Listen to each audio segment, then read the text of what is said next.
Assalamualaikum warahmatullahi wabarakatuh. Halo semuanya, semoga selalu dalam keadaan yang baik-baik saja.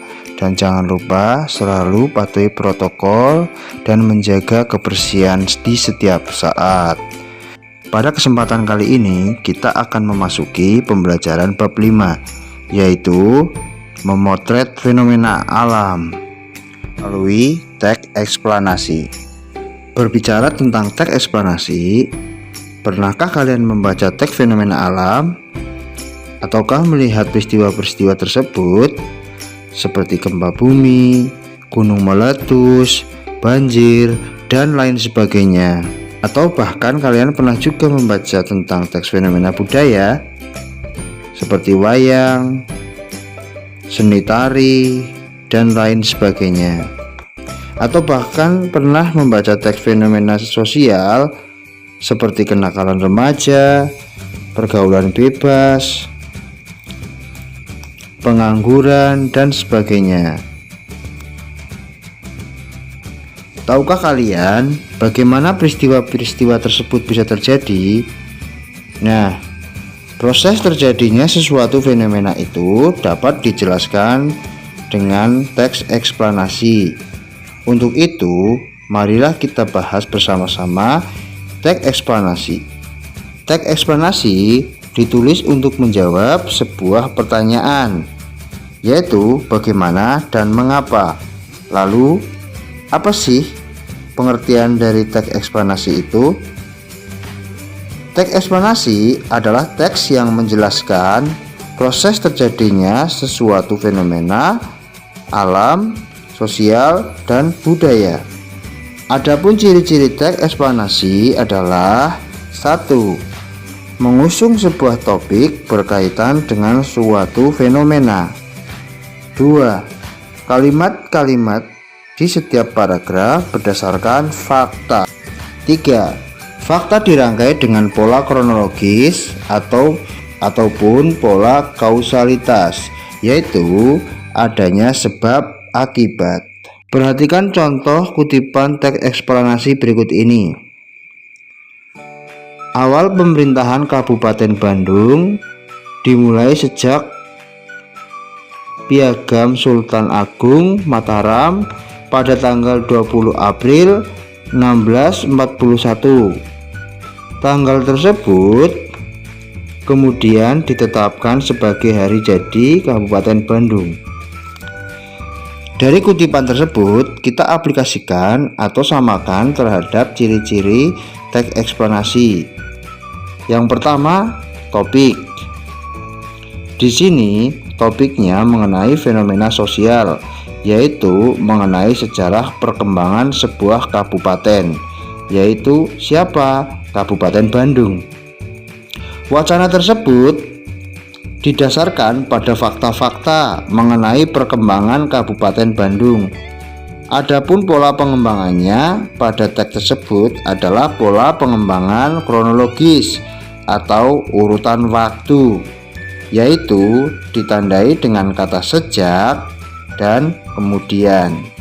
Selanjutnya, terdapat gagasan umum teks eksplanasi. Gagasan umum disebut juga gagasan pokok. Pikiran utama, pokok pembicaraan, atau pokok pikiran. Gagasan umum adalah suatu topik yang sedang dibicarakan atau dibahas dalam sebuah teks. Gagasan umum teks diungkapkan secara tersurat maupun tersirat oleh penulis. Secara tersurat, gagasan umum dapat dilihat pada kalimat utama yang biasanya terletak pada bagian awal yang disebut deduktif, pada bagian akhir yang disebut induktif, atau awal dan akhir disebut juga paragraf campuran. Secara tersirat, gagasan umum tersirat di dalam seluruh kalimat pada paragraf. Adapun cara untuk menemukan gagasan umum pada teks eksplanasi adalah: 1. Bacalah teks dengan cermat. Bacalah teks dengan cermat Bacalah dengan cermat dan pahamilah kalimat demi kalimat supaya mengerti hal apa yang sedang dibahas dan dibicarakan pada teks tersebut. Maka akan muncul sebuah pertanyaan, apa yang sedang dibicarakan pada teks tersebut? Jawaban dari pertanyaan tersebut merupakan topik utama teks. Cara kedua adalah temukan kalimat utama teks. Kalimat utama adalah kalimat yang bersifat umum dan mengandung gagasan utama. Adapun ciri-ciri kalimat utamanya yaitu yang pertama, mengandung topik permasalahan yang dapat dijabarkan lebih lanjut.